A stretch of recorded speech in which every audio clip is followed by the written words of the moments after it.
too, baby. Okay. You need some. Let me see your arm. I'm gonna scratch your arm, haven't you? That's Wobble, beautiful people. That's Wobble.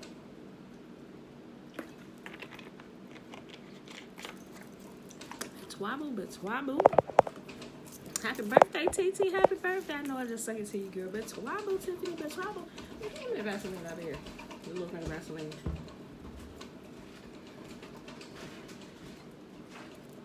All right, y'all. Happy Tuesday. It's Tuesday.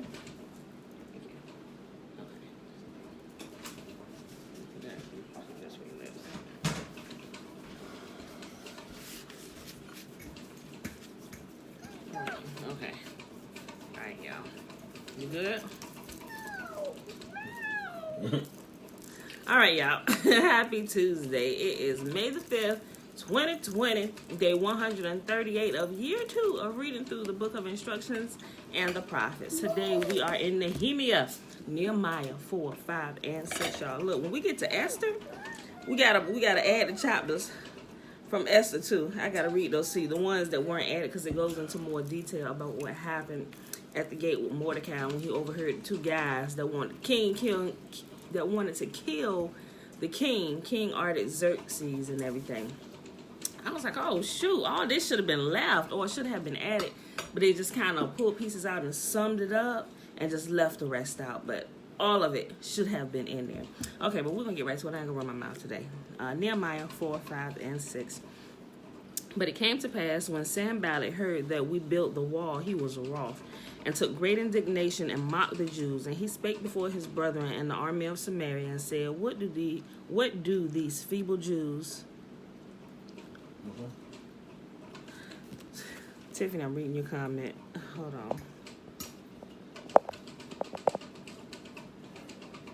on. You're funny. For those you can't see it, Tiffany said, see, I realized this morning how hooked I am on these live meetings with y'all. I'm sitting around waiting for you, not moving until you start so I don't miss it. Laugh out loud. Funny. That's Wobble, Thailand. That's Wobble. Okay, y'all. Nehemiah chapter 4.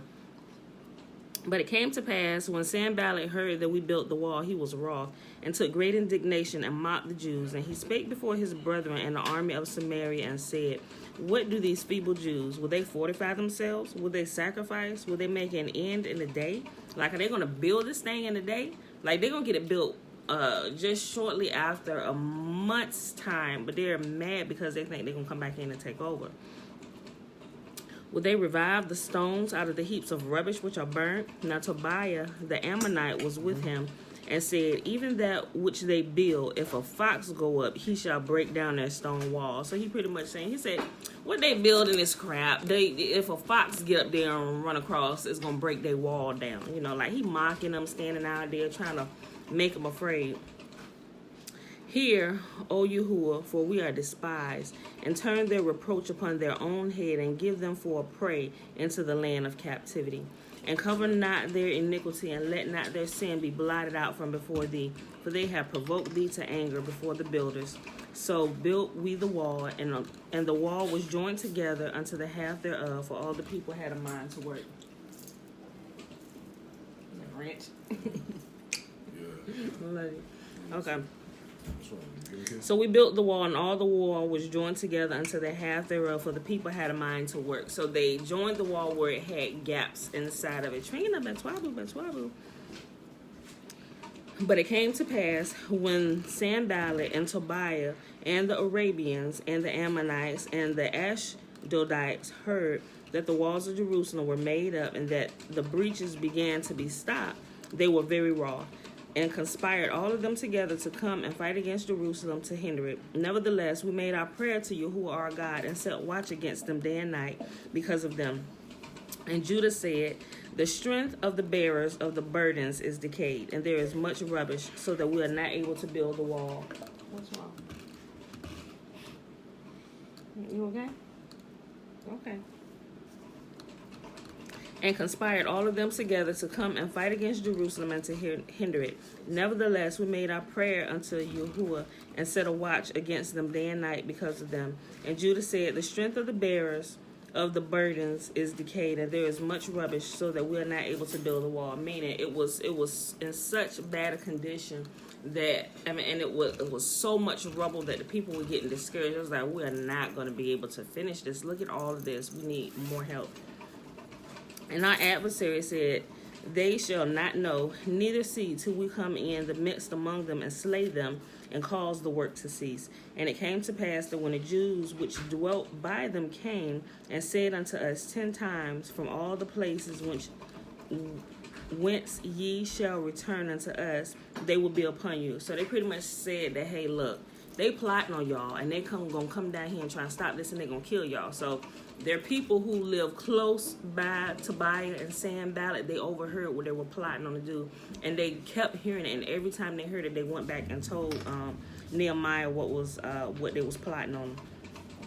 And it came to pass, when our enemies heard that it was known unto us, and Yahuwah had brought their counsel to naught, that we returned all of us to the wall, every one unto his work. And it came to pass from that time forth that the half of my servants wrought in the work, and the other half held them both spears and shields and bows, and the habergeons and the rulers behind all the house of Judah. So they began to work a little more smart. So half the people were working and building, the other half were on watch with all their weapons, making sure that they weren't hindered. They which built on the wall, and they that bear the burdens, with those that laid it, every one of his hands wrought in the work, and with the other hand held a weapon. So even the ones who were working, they all had weapons on their side. They had a sword or a spear or whatever type of weapon. Everybody had one in their hand. So you had ones who were fully on watch, and you had those who were working that also had their weapon like on their side. Like today, it would be our pistol or shotgun or rifle on our back, our hip, on our thigh, whatever. So they was watching while they were working. For the builders, everyone had his sword girded by his side, and so builded. And he that sounded the trumpet was by me. And I said unto the nobles and the rulers and to the rest of the people, the work is great and large, and we are separated upon the wall, one far from another. In what place, therefore, ye hear the sound of the trumpet, resort thither unto us, and Yahuwah shall fight for us. So he was saying, I know it's kind of using like the terminology, like what? So that's why I'm breaking up trying to explain it. So he said, listen, the wall, as they began to fill in the gaps in the wall, they were being spread out more and more. So Nehemiah kept those who blew the trumpet, which would sound the alarm, he kept some of them with him, but they were also spread about in each section where they were building the wall. And he said, wherever you hear the sound of the alarm, that means that the enemy is trying to come in from that direction. Everybody needs to head to that direction. Well, did he say everybody? You had to have some that was guarding. But let me just read it. In what place, verse 20, in what place, therefore, ye hear the sound of the trumpet, resort ye thither unto us, and Yahuwah shall fight for us.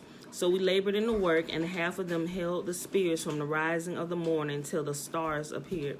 Likewise, at the same time, I said unto the people, let everyone with his servant lodge within Jerusalem, that in the night they may be a guard to us and labor on the day. So neither I nor my brother nor my servants nor the men of the guard which followed me, none of us put off our clothes, saving that everyone put them off for washing. So everybody, they were ready at all times. He said, all right, bring all your people, bring everybody inside of the walls. He said, this way we have everybody here, those left of the remnant, those who were building. He said, keep everybody in here so we can keep them safe, because they knew the opposition that was around them. And he said, everybody stayed fully dressed at all times unless they were going to cleanse themselves, unless they was going to take a shower. But it wasn't no time for relaxing, just lounging around. Everybody needed to be fully dressed at all times and aware and armed at all times. Chapter 5 of Nehemiah. And there was a great cry of the people and of their wives against their brethren, the Jews. For there were that said, we, our sons and our daughters are many. Therefore we take up corn for them, that we may eat and live. Some also there were that said, we have mortgaged our lands, vineyards, and houses, that we might buy corn because of the dearth, or because of the famine, or because of the lack of food. There were also that said, we have borrowed money for the king's tribute, and that upon our lands and vineyards. Yet now our flesh is as the flesh of our brethren, our children as their children. And lo, we bring into bondage our sons and our daughters to be servants, and some of our daughters are brought unto bondage already. Neither is it in our power to redeem them, for other men have our lands and our vineyards. He said it's gotten so bad that we had to sell our children into slavery to be employed by the enemy. Well, I would say the enemy. You're going to find out why in a minute. Technically, it was their family, but they were doing something here which Yahuwah commanded us not to do. And you'll see it in a second. No, that was not. Hey, chill. Guess who I found? Wait, pause. Yet now our flesh is as the flesh of our brethren, our children as their children, and lo, we bring into bondage our sons and our daughters to be servants, and some of our daughters are brought unto bondage already. Hey, take her through there, please. Go. And with that, go. Neither is it in our power to redeem them, for other men have our lands and our vineyards. Okay, well, turn it down. And I was very angry when I heard their cry and these words. Can anybody tell me? I mean, you may not have a chance to type it out real quick. But y'all know why Nehemiah was so angry when he heard this? Yeah, technically because they had to sell their children to eat. But let's finish reading. You'll see why. And see if you remember this part from when Yahuwah told them. They were doing a particular thing that Yahuwah commanded them not to do, which caused them to all be in a situation right now. And I was very angry when I heard their cry and these words. Then I consulted with myself, and I rebuked the nobles and the rulers, and said unto them, Ye exact usury, every one of his brother. And I set a great assembly against them. They were charging their brethren interest. Yahuwah said, you do not charge your family interest on anything. Right, Tiffany, usury. They were charging them exorbitant amounts of interest, and they couldn't keep up the payments, and they were paying taxes and stuff. And then when they ran out of that, it's like, we don't have anything else to give, but we have land. So now they had to start giving off portions of their land, so they had nothing left. Once they gave off their land, they had all their land. What do we have to give now? We can offer ourselves. And this was getting more and more disgusting by the day. They took all their money. Because of the high interest rate, the taxes, the tolls, everything they were exacting from them. Then when they ran out of money and the cattle and all that stuff, now they had to sell them portions of their inherited land. Now, after they have all the land, what do they have left? All we have left is our bodies. And you know what? Instead of selling themselves, they started selling off their children one by one. I'm like, what? You got in this dumb deal. You should sell yourself first. But they would have came after the children anyway. But Yahuwah said, do not do this, because it leads to this right here. Also, I said, hold on, I'll read 7 again. Then I consulted with myself, and I rebuked the nobles and the rulers, and said unto them, Ye exact usury, every one of his brother. And I set a great assembly against them. And I said unto them, We after our ability have redeemed our brethren of the Jews, which were sold unto the heathen. And will ye even sell your brethren? Or shall they be sold unto us? Then held they their peace and found nothing to answer. Like, they knew they were wrong. They knew they were wrong. That's why nobody had nothing to say. Like, all this time, like, y'all know the commands and what y'all said. And you see your people. And this is your own people. Your own people, you see them in distress and you just sit there because you don't want to lose money. I mean, what's better? You want to fall in the hands of an angry God because you disobeying his commandments while you're causing your people to die and go hungry so you can keep your pockets fat? No, absolutely not. That's such a disgusting thing. Y'all. And see, they had the ability, like if they had family members who had, like some of them actually had the ability. That's what the kinsman redeemer is. I know we hear in church a lot of times they say JC is the kinsman redeemer. No, that I get their logic in that, but he's not the kinsman redeemer. A kinsman redeemer is your kinfolk, somebody within your family who had the ability and had the money. Like if things got this bad where you had to sell yourself into slavery or go hire yourself out to pay off a debt or in order to do something, you essentially enter into a contract. And you can enter into a contract with family members, but if you did that with family members, Yahuwah gave specific laws and instructions for family. Like, say if I needed something and my cousin who stayed down the street, they say they got farmland, whatever, they business, whatever. I need to get something for my house or whatever, and I don't have it. I go down there and talk, hey, cuz, listen, I got this. It's kind of tight or whatever. He said, oh, yeah, I help you out with that. I give you what you need or whatever. Just, and it's that sometimes they can just give it to you. They really can. Or if not, they was like, okay, well, if you help me with this over here, or I got this job going on, you come. So you essentially lend yourself, you hire yourself out to them to help them, and it's just like a bartering system. I just watched a video of it the other day. Yeah, it's like a bartering system. It's like, you help me out, I'll help you out. What you need me to do, you got something I can come help you with. Instead of just giving things away, you help them out with something. Like if they have a business, or if their house needs to be painted or something, hey, well, I'll give you $1,000, you help me paint my whole house. Oh yeah, that's the even trade, depending on how big your house is, whatever. So it was that type of system. Now, your kinsman redeemer or a family member who had enough wealth to pay your debt, that's what it is. It's a family member, somebody who's connected to you by blood that has the ability to pay your debt for you. That's a kinsman redeemer. So your kinsman redeemer, say you were indebted over here.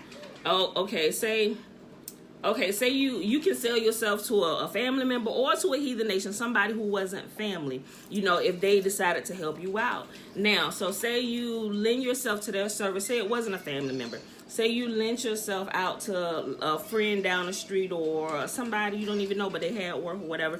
Okay, you sign this year contract for this. This is like getting a loan. You $10,000 or whatever, and for a year you work over here for me to pay off your debt. Okay, so say you tired of working that. I mean, you rightfully so, you have to pay off your debt, but there can come a kinsman redeemer, somebody in your family, like, how much you got left on that man? Or especially if it's hard. I mean, you knew what you was getting into, but sometimes they could make your burden harder than what they originally said. I mean, what can you really do? Now, if you during that time, if you gain enough wealth to buy your freedom, you could yourself buy your freedom, meaning you pay off that debt and free yourself. But if not, a kinsman redeemer, somebody who had the ability to pay your debt, say you had $5,000 left on that debt, your kinsman redeemer, a family member could come like, hey, okay, how much you owe? Or how much, or they could like how much, or say if you had like 4 years left, and they would calculate up how much you would have made for them over that 4 years time, and maybe it's $30,000. Okay, well, he was supposed to work for me for the next 4 years, and according to that, if he leaves now, I'm gonna be short like $30,000. So if he worked for the next 4 years, then it's that'll be paid. But if he leaves now, I'm losing money because he's leaving early. He's not fulfilling his contract. So it's gonna cost $30,000 to buy him out, so I can make sure, because I've already had this planned out. He was here. Now he want to leave early. How am I gonna, So Yahuwah, he gave rules and regulations to make it good for everybody. That's why there was a kinsman redeemer. So if there's nobody to come buy you back, you stay in slavery until your debt is fulfilled. And that's what he said about his people. He said, listen, you're going to have no kinsman because we kept breaking the laws and commandments and we didn't fulfill our portion of the contract. He said, you're going to go into slavery to the other nations. He said, there's going to be nobody that's going to come and redeem you. That's why I was like, if y'all don't read this and see what he said, because if you come through here and if you're not familiar with what Yahuwah said, you're not going to be able to pick out the leaven that was added all in the New Testament, all the lies and stuff that were added, because a lot of stuff that was added, it goes directly against what Yahuwah said. He said there is going to be no kinsman redeemer, nobody that's going to come and save you but me. He said you're going to be there till I personally come get you. He said when I come get you, you're going to be free. But there's a narrative going that there was a kinsman redeemer, but the kinsman redeemer came, but we all still in captivity. That doesn't line up. Something ain't right. I'm telling y'all need to pay attention.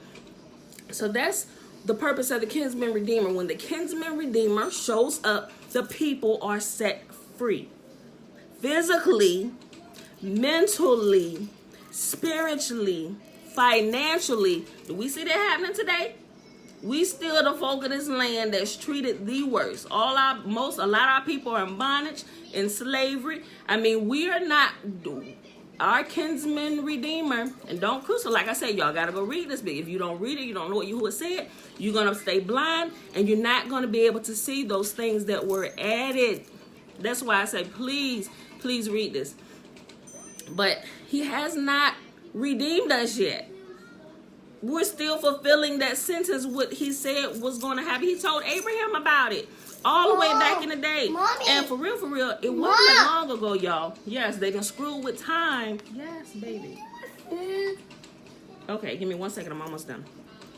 But you have to understand what he said. So this is the whole thing that was going on here. He said, we done sold our daughters. They got our daughters. We ain't got no money because we didn't. I mean, think about it. Also, the same thing happened in Egypt, but Egypt wasn't their next of kin. It was another nation.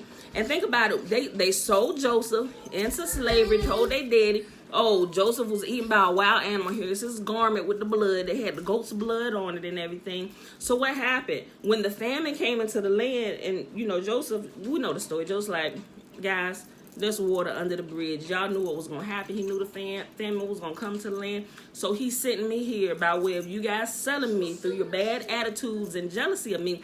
He sent me here ahead of time to prepare this place for you because he saw the famine coming. So think about it. When Joseph's brethren, they started having a famine in the land. Remember everything that was happening in Egypt? The Pharaoh was having the dreams and Joseph was interpreting the dreams. You're going to have 7 years of plenty stored up during those years. You're going to have 7 years of famine. The things that you stored up during the 7 years of plenty, it'll carry you through the 7 years of famine. But it wasn't just famine in Egypt. It was famine everywhere. And Yahuwah saw that coming, and Joseph's family would be caught in that famine. So when they found it out, his dad said, listen, go up to Egypt. I heard that they got, but he didn't realize it was his son that he thought was dead that was preparing all of that ahead of time by the command of Yah, right? So what happened? They took up stuff and everything that they had, they exchanged it for food. Every time they went, they was exchanging something till they had nothing left. Once they sold off their cattle and it became the Egyptians, once they sold off all their land, it became the Egyptians. They had nothing left but their bodies. So that's how they got enslaved. They were enslaved because they gave everything away. There was nobody there to redeem them until Yahuwah sent Moses. He raised up a deliverer from among them, the kinsman redeemer, the savior. Israel has had multiple saviors throughout the years, whether it was Moses, Abraham. Think about it. If you read through it, you will see it, because everybody that Yahuwah sends, even Nehemiah was a savior. Everybody that Yahuwah sends to get his people out of captivity over the years, in the original language, is called a savior or a redeemer or a Mashiach, a Messiah. But the way they teach it today, they kind of take that one term and they lump everything into one, and it confuses people, and it doesn't make sense for real. But people are too scared to ask questions. It's like, and I used to do that for, I'm like, wait a minute, I knew something wasn't right until I started reading it for myself, and I was like, oh snap, you know. And then it's just like light bulbs. Lights began to come on. It's like, wait a minute. And it began to shine light on the stuff that didn't make sense, and it makes perfect sense. Now, oh, that was clearly added because this. So that's why I said, y'all, I didn't got off, but I was explaining to you why they sold their sons and their daughters into slavery, because they had nothing left. And this time they also were selling it to other family members, but the family members who they had sold them to, they were charging them interest. And Yahuwah said, if you must do that, do not charge your family interest. Let them work it off dollar for dollar. He said that's a fair trade. He said, now you can do that to outsiders. You can charge anybody outside the family, you can charge them interest, but charge them fair interest. Be fair to them. Don't charge them exorbitant amounts of interest. The other nations, they didn't care. They just gonna do what they want to do because they had no rule of law. You know, they did, but it wasn't to where we're going to make sure it's good for everybody we deal with. And that's what Yahuwah's commands was. The commands was to make sure that it was good for everybody that we dealt with our family and those that we did outside business with. He said, be fair at all times. Okay, so that's what, okay. Verse 11. Hold on. No, I start at 8, y'all. And I said unto them, we after our ability have redeemed our brethren the Jews, which were sold unto the heathen? And will we even sell your brethren, or shall they be sold unto us? Then they held their peace and found nothing to answer. Like I said, because they knew they was wrong. They knew they should not have been doing this to their own family. Also I said, it is not good that ye do. Ought ye not to walk in the fear of Yahuwah because of the reproach of the heathen, our enemies? He said, like, we shouldn't be doing this. He said, because when the outside people see that we are a mess inside, it's going to cause a reproach on the name of Yah, and it makes us vulnerable. It's like they can't even get their own house together. They're fighting amongst themselves. So when the enemy sees a family, a house divided, or a nation divided against itself, they say, oh, it's going to implode from the inside. We'll just give it a while, then we'll go in. Let them implode from the inside, and we can take them. Also, I said, it is not good that ye do. Ought ye not to walk in the fear of Yahuwah because of the reproach of the heathen, our enemies? I likewise, and my brethren and my servants, might exact of them money and corn. I pray you, let us leave off this usury. He said, look, stop charging family interest. Don't do this thing. Restore, I pray you, to them, even this day, their lands, their vineyards, their olive yards, and their houses.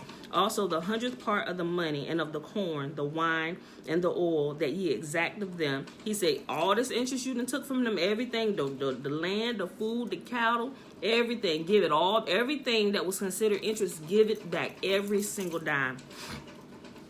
Then they said, we will restore them, and we will require nothing of them.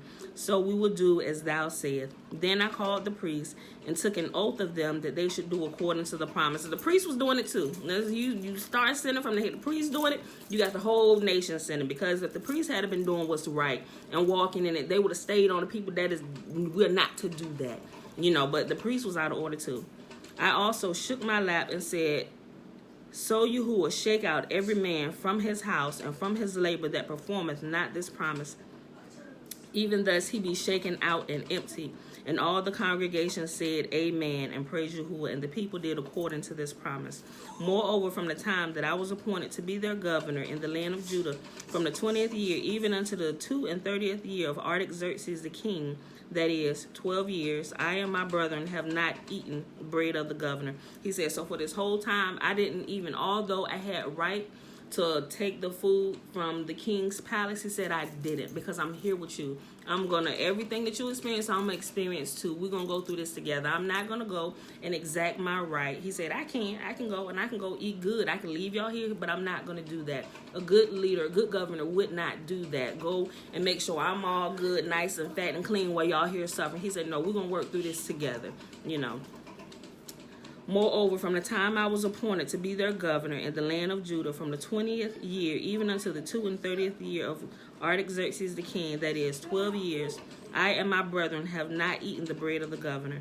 But the former governors that had been before me were chargeable unto the people, and had taken of them bread and wine, besides 40 shekels of silver. Yea, even their servants bear rule over the people, but so did not I, because of the fear of Yah. He said, I would not do these things, not because of y'all, but because I fear Yah. And he said, that would make me a poor leader, and I would be answerable unto him, Yea, I also continue in the work of this wall, neither bought we any land, and all my servants were gathered thither unto the work. Moreover, there were at my table 150 of the Jews and rulers, besides those that came unto us from among the heathen that were about us. Now that which was prepared for me daily was 1 ox and 6 choice sheep. Also fowls were prepared for me, and once in 10 days' store, all sorts of wine. Yet for all of this required not I the bread of the governor, because the bondage was heavy upon this people. Think upon me, Yahuwah, for good, according to all that I have done for this people. He said, I didn't pull anything from the king's treasury. All that I have and given unto you, I'm taking it from my own stock. And he said, and Yahuwah is going to bless me for that. All right, y'all, last chapter for today, 19 verses, chapter 6 of Nehemiah. Now it came to pass when Sanballat and Tobiah and Geshem the Arabian and the rest of our enemies heard that I had builded the wall, and that there was no such breach left therein, though at times I had not set up the doors upon the gates. Meaning all the places where the wall was broken down, they had completely repaired. The only thing left to do was to add doors in between the wall. That sound familiar, don't it? Build a wall, Trump's wall or whatever. And people took it all out of context. Whatever, build a wall. Now everybody else like, build that wall, keep all them jokers inside of there. But this is what they said. They built a wall and they were going to put in doors so people can pass through and not just come in all willy-nilly when they want to. He said, we got to govern this. We got to govern our city and make sure we're watching and seeing who are coming through our walls. We can't let enemies come through. Like, that whole concept comes from this. Although people don't see it, that entire concept, this is how you keep the city safe. You know, so he said everything was done. All the broken down parts of the wall they were reinforced, they were built. He said now we just need to add the doors to the wall. Now it came to pass that when Sanballat and Tobiah and Geshem the Arabian and the rest of our enemies heard that I had builded the wall, and that there was no breach left therein, though at that time I had not yet set up the doors upon the gates, that Sanballat and Geshem sent unto me, saying, Come, let us meet together in some one of the villages in the plain of Ono. But they thought to do me mischief. Like, they weren't trying to meet with him because they wanted to talk over and, you know, and bless them for the good work they had. They wanted to kill Nehemiah because they didn't want to give it up. They knew the time had come for them to get out of the land. Yahuwah was bringing his people back this time again, and they didn't want to give it up. So they figured we're gonna kill their leader. And I sent messengers unto them, saying, I am doing a great work, so that I cannot come down. Why should the work cease while I live, and come down to you? Yet they sent unto me 4 times after this sort, and I answered them after the same manner. Then sent Sanballat his servant unto me in like manner the 5th time, with an open letter in his hand, wherein was written, It is reported among the heathen, and Gashmu saith, that thou and the Jews think to rebel, for which cause thou build the wall, that thou mayest be their king, according to these words. And thou hast also appointed prophets to preach thee at Jerusalem, saying, There is a king in Judah, and now it shall be reported to the king, according to these words. Come now, therefore, and let us take counsel together. So he was trying to scare them with words. He said, so we done heard through the grapevine that y'all down there building it up because y'all gonna rise back up, because they knew that Jerusalem, Israel was a terrible people. Not terrible like, no, they were terrible in that the fear was upon all the nations of the earth, because when they followed the commands, Yahuwah stood behind them and nobody could stand up against them. He said, I fear that you're going to go into rebellion again, because this time, this captivity they were in, other kings had risen up and they were controlling their land. And they knew about the history of Israel and the kingdom of Judah and everything, to say, we hear that y'all are creating insurrection against the current kings and stuff. He said, you need to come down here and come talk to us about this, if that's not really going on. But he was lying. He was completely lying, trying to get him down there so they could kill him. Verse 6, I read it again. Wherein it was written, It is reported among the heathen, and Gashmu saith that thou and the Jews think to rebel, for which cause thou build the wall, that thou mayest be their king, according to these words. And thou hast also appointed prophets to preach thee at Jerusalem, saying, There is a king in Judah, and now it shall be reported to the king, according to these words. Come now, therefore, and let us take counsel together. Then I, Nehemiah, sent unto him, saying, There are no such things done as thou said, but thou feignest them out of thy own heart. So Nehemiah pretty much saying, you are lying. You ain't heard none of this. You making all this stuff up. For they all made us afraid, saying, Their hands shall be weakened from the work, that it not be done. Now therefore, O Yahuwah, strengthen my hands. Afterward I came to the house of Shemaiah, the son of Delaiah, the son of Mehetabel, who was shut up, and he said, Let us meet together in the house of Yahuwah within the temple, and let us shut the doors of the temple, for they will come to slay thee. Yea, in the night will they come to slay thee. And I said, Should such a man as I flee? And who is there that, being as I am, will go into the temple to save his life? I will not go in. He said, should I run in fear for them if they're coming to kill me? Should I run and save my own life and run into the temple like a coward, thinking they won't come inside the temple and kill me? May it never be. I ain't running. And lo, I perceived that Yahuwah had not sent him. but that he pronounced this prophecy against me, for Tobiah and Sanballat had hired him. So what they were trying to do, they were trying to catch him in any and every which way. So they said, look, go down there and tell him, look, this. He said, try and get him in the temple. So if Nehemiah had have listened to him and actually went into the temple, he would have barricaded himself in and he wouldn't have been able to get out anyway, because they was waiting there for him to kill him inside of the temple. But he perceived that it wasn't Yah that had sent this particular prophet, because this was no prophet of Yah. This was a prophet of Baal. Therefore was he hired, that I should be afraid and do so and sin, and that they might have matter for evil report, that they might reproach me. My God, Yahuwah, think thou upon Tobiah and Sanballat according to these their works, and on the prophetess Nodiah and the rest of the prophets that would have put me in fear. He said, judge all of them, the prophets and the prophetess that are trying to set me up. So the wall was finished in the 25th day of the month of Elul, in 52 days. They built all of that. They rebuilt the entire wall structure in 52 days. And it came to pass that when all our enemies heard thereof, and all the heathen that were about us saw these things, they were much cast down in their own eyes, for they perceived that this work was wrought of our God. Moreover, in those days the nobles of Judah sent many letters unto Tobiah, and the letters of Tobiah came unto me. For there were many in Judah sworn unto him, because he was the son-in-law of Shechaniah, the son of Arah, and his son Johanan had taken the daughter of Meshullam, the son of Berechiah. Also they reported his good deeds before me, and uttered my words to him, and Tobiah sent letters to put me in fear. They figure, oh, he gonna be scared of Tobiah, and he gonna back down. He said, absolutely not. I ain't afraid of you. Y'all stands behind me. So all this time they was trying to constantly scare them off so they wouldn't come back, because they know when Israel comes back to the land, it's it for all the nations that are there and that were currently ruling. Judah goes back into rule, and they were trying not to have it.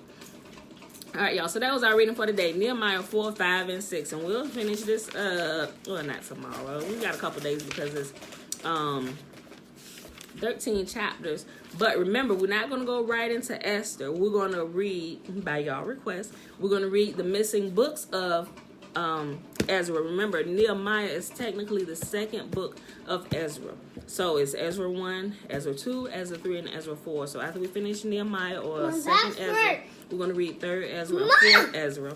And then we'll go into Esther. And when we read Esther, we're also going to add to Esther the chapters that they didn't add from there. And it gives you more details so y'all can see the full story. So with that being said, beautiful people, let's go ahead and get out of here. And we'll read the blessing, which is found in Numbers chapter 6. And Yahuwah spake unto Moses, saying, Speak unto Aaron and unto his sons, saying, on this wise ye shall bless the children of Israel, saying unto them, May Yahuwah bless us and keep us. May Yahuwah make his face to shine upon us and be gracious unto us. May Yahuwah lift up his countenance upon us and give us his peace. And Yahuwah said, and they shall put my name upon the children of Israel, and I myself will bless them. All right, y'all. I love y'all. I'm glad you enjoyed the reading, Trina. She said, awesome. All right, y'all. Let me just make sure I didn't miss anybody comment.